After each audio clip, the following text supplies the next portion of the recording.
तो अगर आपको ये गलत फहमी है कि आप 30-40 हजार रुपए बना लेते हैं, या आपके घर में पापा जी या मम्मी जो भी वर्किंग है वो 50-60 हजार रुपए कमा लेती हैं, तो साल का हो गया 6 लाख से 6.5 लाख के बीच में।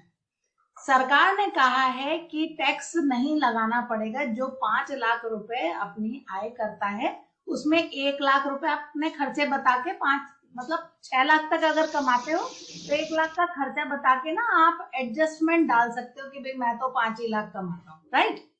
मगर आपको मालूम है, आपकी इनकम वो नहीं है जो आप कमाते हो। आपकी इनकम वो है जितने लोग आपके घर में हैं, जितने आप खर्च करते हो। अगर आपकी फैमिली में 2 लोग हैं और दोनों 50-50 कमाते तो आपकी इनकम हो गई 1 लाख। हाँ, आप लोअर मिडिल क्लास में हैं, लेकिन आपके घर में एक ही बंदा 50 हजार कमाता है और खाने पीने वाले बूढ़े मम्मी पापा हैं, या दादाजी हैं या दादी जी हैं, और आपके छोटे भाई बहन भी जिनकी जिम्मेदारी भी अभी बहुत सारी आपको पूरी करनी है, सपोज करो। तो आपके पैसे कितने हो गए?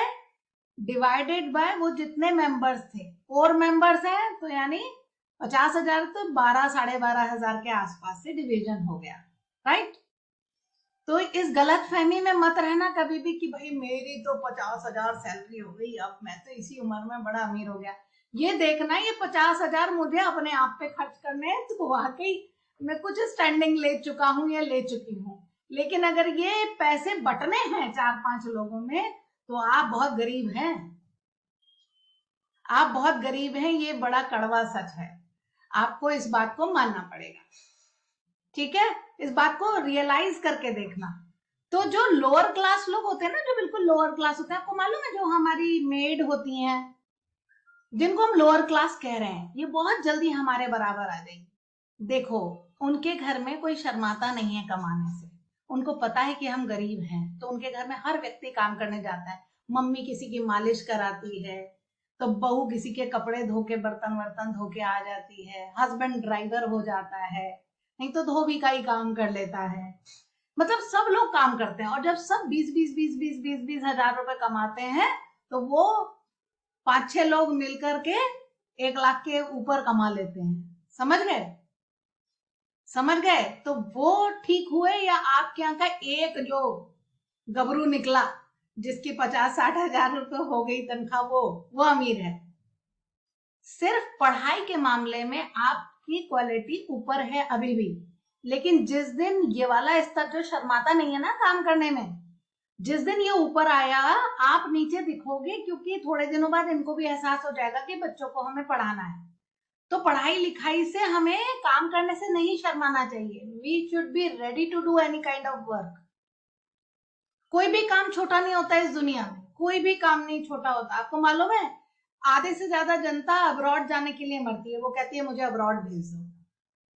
क्यों भेज दो? कि पैसे कमाने। अब वहां जाकर के वो चाहे क्लीनर का ही काम कर दें, होटल में ही काम कर आएंगे, ठीक है, लेकिन वहां पर कोई देखने वाला नहीं है तो रेपुटेशन को हार्म नहीं होता। तो ये होता है सोशल फियर। सोशल फियर की वजह से आप काम नहीं करना चाहते हैं बाहर, ठीक है। आपको लगता है कि कोई मुझे लोअर क्लास समझ लेगा, लेकिन आपको मैं बता रही हूं, बहुत जल्दी से आप मिडिल क्लास से लोअर क्लास में, और लोअर क्लास अपने लोअर क्लास से मिडिल क्लास में, यानी दोनों के दोनों मर्ज होने वाले हैं बहुत जल्दी से। ज्यादा दिन नहीं है इस बात को। इसलिए realise the fact, everybody should work, everybody should work. कई बार कुछ लेडीज हैं जो मुझसे शिकायत करती है, मैडम मैं क्या करूं, मेरा हस्बैंड ना कमाता ही नहीं है, मैं तो पढ़ी लिखी हूं नहीं, मैं क्या करूं। तो मैं क्या घर घर जाके बर्तन मांजूं? तो मैं कहूंगी कि हाँ, यस, तुम वो करो जो तुमको करना चाहिए, जो तुम करने के कैपेबल। जब तुमने पढ़ाई नहीं की तो तुम वही काम करो जो तुम कर सकते हो। तुम एक राशन की दुकान खोल लो, तुम एक सब्जी की दुकान खोल लो। खाली मत बैठो। खाली बैठ के तुम इधर उधर की बुराई करोगे, उससे अच्छा है कि earn something and help the family. आप कम से कम अपना खर्चा तो निकाल लो, ठीक है। पति नहीं कमाता, पति के खर्चा पति जाने, अपना तो निकाल लो। तुम तो अपना भी ला करके अपने पुश्तों को, अपने बच्चों को, अपने बुजुर्गों को, सबको कर्जदार बना रहे हो। ये सारी चीजें सोचने की बात है। अगर आपके पास गलती से प्रॉपर्टी नहीं है, किसी की पुश्तैनी दी हुई या कभी यंग एज में बनाई हुई, मान लो अभी आप लोग तो बिल्कुल यंग हो, मान लो कि आपने प्रॉपर्टी भी नहीं बनाई राइट टाइम पे, तो आप बहुत बुरा फंस जाओगे, बड़े होगे, किराया भी निकालना है आप तो सैलरी में से। तो बेटे ये जो आपकी उम्र है ना, कार्तिक एंड कंचन, तो आप लोगों की जो एज है, इसमें आपको ये ध्यान रखना जरूरी है कि this is the high time to study high. अच्छे से पढ़ाई करो, और पढ़ाई ऐसी करो जो कमाई की तरफ ले जाए। पढ़ाई को सिर्फ स्टेटस की, मैं तो जी IIM कर लूंगा, मैं इंजीनियर बन जाऊंगा, मैं डॉक्टर बन जाऊंगा, इसमें मतलब वो कुछ नहीं रखा। रखा उसमें है जब पैसा आए।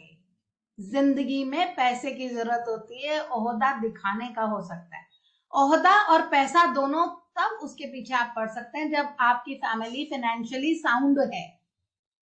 आपकी फैमिली में पैसा बढ़िया से है तो आप ओहदा भी देखो और पैसा भी देखो, दोनों चीज देखो। लेकिन अगर दोनों में से एक ऑप्शन है तो पहले पैसा देख लो, ओहदा बाद में देख लेना। समझ गए? मैं किसी ऐसे गलत काम को करने के लिए नहीं कह रही हूँ, मैं कह रही हूँ जो कि आप सोचते हो ना, अरे मैं कोई नीचे स्तर की हूँ जो मैं ये काम करूँ, मैं तो, मेरा तो स्तर बहुत अच्छा है, मैं तो बहुत स्मार्ट दिखती हूँ। अगर मैं टीचर हूँ मान लो, और मेरा टीचिंग प्रोफेशन नहीं चलता, तो मेरा सेकंड टैलेंट है कुकिंग। मैं कुकिंग में देखूंगी कहीं ना कहीं कि मेरा कोई रेस्टोरेंट खुले, या मैं कुछ अच्छी अच्छी डिशेस बना करके उसको सप्लाई चेन चालू कर दूं। राइट? इस तरीके की चीजें आई विल डू, है ना? तो अपना टैलेंट को पहचानो, और अपने टैलेंट, अपने पॉजिटिव पॉइंट्स को पहचानो, और उससे जितना आप पैसा बना सकते हो वो बनाओ। मनी इज, चाहे कोई भी कह दे, इस दुनिया का कोई भी इंसान आपको कह सकता है कि पैसे को बहुत महत्व देते हो, पैसे का इतना भी बड़ा महत्व नहीं है, तो भाई उसके लिए नहीं होगा, बाकी तो सबके लिए है। पैसा तो बहुत इंपॉर्टेंट है, बिना पैसे के जो लोग जीते हैं उनसे पूछ के देखिए। ये डायलॉग वही मार सकते हैं, पैसे ही सब कुछ नहीं है, जिनके पास ऑलरेडी बहुत पैसे हैं। जिनके पास पैसे नहीं है वो ये डायलॉग बिल्कुल नहीं मारेंगे। और अक्सर देखा है जिनके पास बहुत पैसा होता है ना, वो और कंजूस होते जाते हैं, वो रोते ही रहते हैं कि मेरे पास नहीं है। समझ गए? तो दिस इज द फैक्ट।